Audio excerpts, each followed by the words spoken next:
Les amis, salut à vous tous. Merci de nous retrouver dans cette vidéo. Vous le savez très bien, nous avons promis également de revenir sur beaucoup de questions en ce qui concerne justement nos léopards de la République démocratique du Congo. Vous le savez très bien, nous sommes dans la fièvre de la publication de cette liste de Sébastien Desabre pour la Coupe d'Afrique des Nations. Bien évidemment, le stage qui sera justement pour ce week-end ou le début de la semaine prochaine, sauf changement. Alors, nous sommes là justement pour décortiquer, analyser cette liste qui a été publiée et rendue publique par Sébastien Desabre, entraîneur de la sélection nationale congolaise. En tout cas, avant de continuer cette vidéo, j'aimerais justement vous dire quelque chose, de bien vouloir vous abonner, partager cette vidéo, c'est-à-dire des analyses que nous allons faire ici, va être intéressant pour les amoureux justement de l'équipe nationale congolaise. Les Congolais, bien sûr, qui sont à l'étranger, vous tous qui aimez le football, sachez-le très bien que nous allons justement répondre selon vos attentes. Nous allons justement commencer cette très belle émission avec cette liste. Je vais vous citer les noms de joueurs qui sont sélectionnés par l'entraîneur Sébastien Desabre. Et puis après, nous aurons l'occasion d'analyser l'état de chacun de tous ce joueurs. Une liste publiée par Sébastien Desabre où chez les gardiens, on trouve Timothy Fayoulou, Lionel Passy et Mathieu Mpolo. Voilà.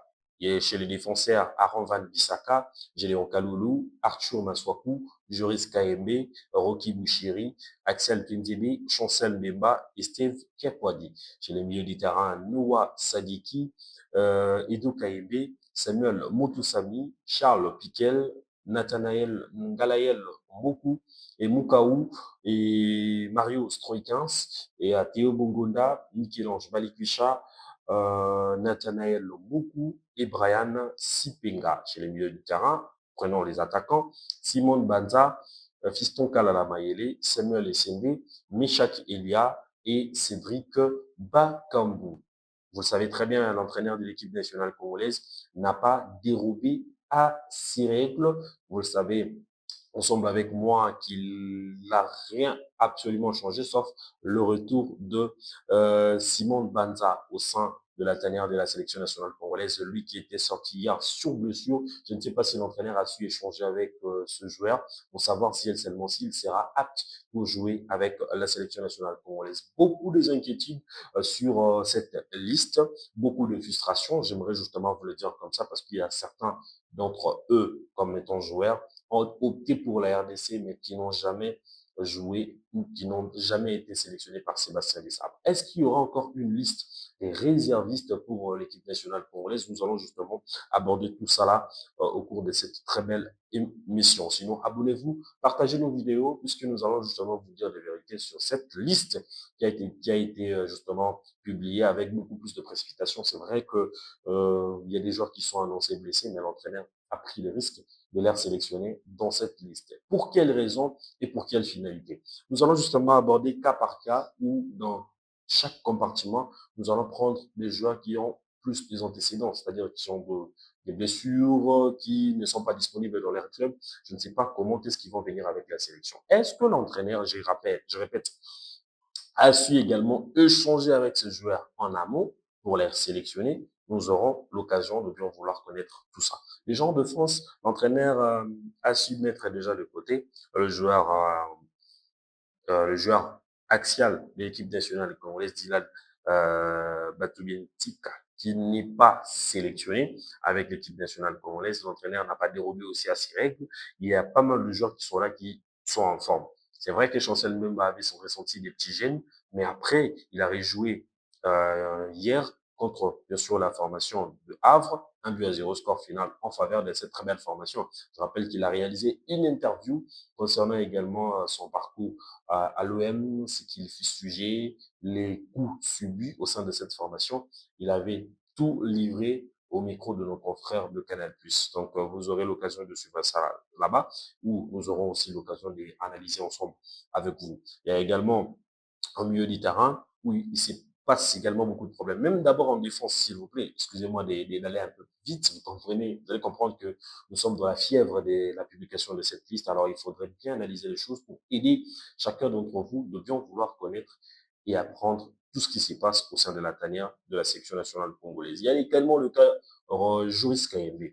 Joris Kayembe annoncé blessé dans son club. Jusque-là, on dit qu'il est incertain pour livrer d'abord des matchs avec son club.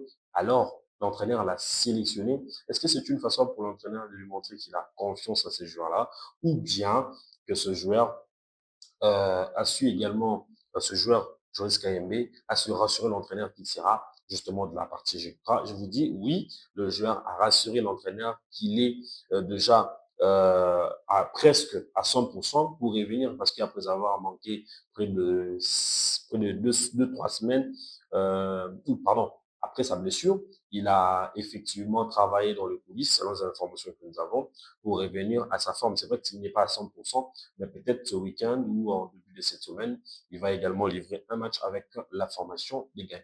Alors, au cas contraire, si cette blessure persiste, là, il ne sera pas de la partie. Ça, c'est l'information que nous avons. Mais déjà, au milieu du terrain ici, on parlait de Théo Bongonda qui serait probable incertain, mais il y a une assurance que l'entraîneur a eue. Le joueur passe sa rééducation en bonne et due forme, espérant qu'avant le rassemblement, il sera prêt pour jouer avec l'équipe nationale congolaise. Voilà, c'est le cas Théo Bongonda, c'est comme nous l'avons dit. Mais Samuel Moutoussamy, je rappelle qu'il était justement avec son club dimanche lors du match qu'ils ont perdu contre la formation des Astroès, donc 1-0.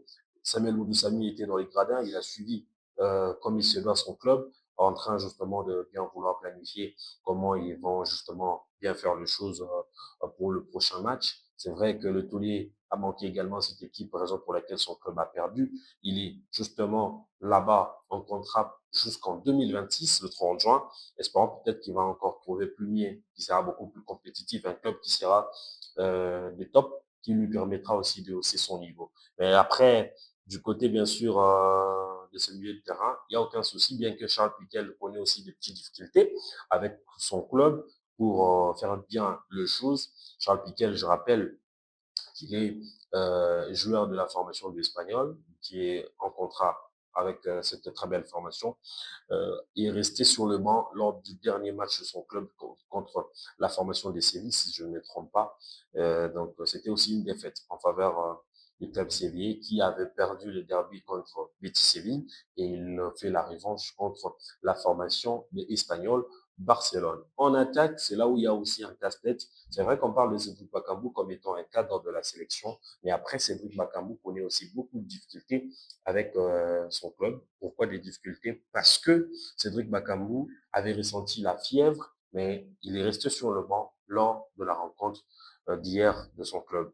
Alors, c'est vrai que Cédric Bakambu, c'est un cadre, c'est un joueur qu'on veut bien qu'il soit au sein de la sélection, mais qu'il ne jouera pas, et qu'il n'a pas pu jouer hier dans la quasi-totalité de la rencontre. Il est resté justement sur le banc, mais après, il peut revenir hein, en s'entraînant peut-être cette semaine. Il peut à tout prix avoir son niveau pour effectivement jouer avec la RDC parce que nous allons partir en stage en Espagne et puis après, il y aura également une phase finale de la Coupe d'Afrique des Nations. Il y a les cas Simon Banzak, annoncé hier, sorti sur blessure. Est-ce qu'il a rassuré l'entraîneur que c'est une blessure qui n'est pas assez énorme? Oui, j'ai les informations. Les gens de la fédération ont confirmé qu'il est blessé. Sa blessure était juste une petite il était touché, mais il n'était pas vraiment blessé, puisque les examens qui vont sortir bientôt, selon ce qu'il a dit à l'entraîneur, il marche très bien, il n'a pas assez de douleur, et il a été justement touché, mais après, il faudrait attendre le résultat. Peut-être qu'il sera au repos 2, 3, 4 jours avant de reprendre les entraînements individuels et collectifs ensemble avec son club. Mais du reste, il sera prêt pour la sélection nationale congolaise. Mais ça parle également d'Afrique pour nous.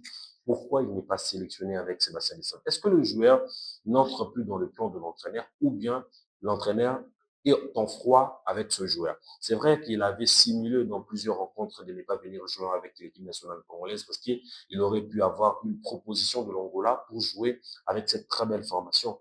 C'est peut-être le cas. Oui, je vous le confirme, l'entraîneur bien qu'il n'a pas dit, le joueur a avoué dans sa publication ses contacts. Et à la raison pour laquelle l'entraîneur aussi avait bien compris pour faire cet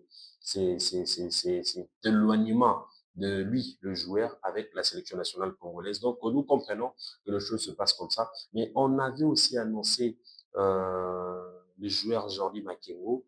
Malheureusement, jusqu'à là, il n'est pas sélectionné. C'est vrai que et Joris KMB, on attend également les dernières nouvelles, si seulement s'il va débuter quand l'entraînement, parce que la blessure aussi tend sa fin, bien qu'on n'a rien évoqué dans la presse. Donc, nous attendons encore le communiqué de son club.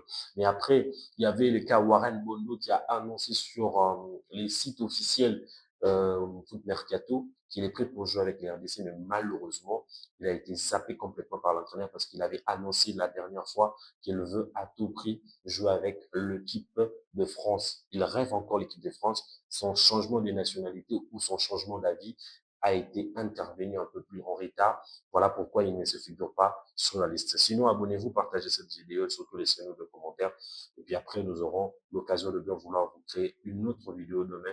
Question de vous aider à comprendre les choses sur la sélection nationale congolaise puisqu'il nous reste quelques jours pour le stage du côté de l'Espagne.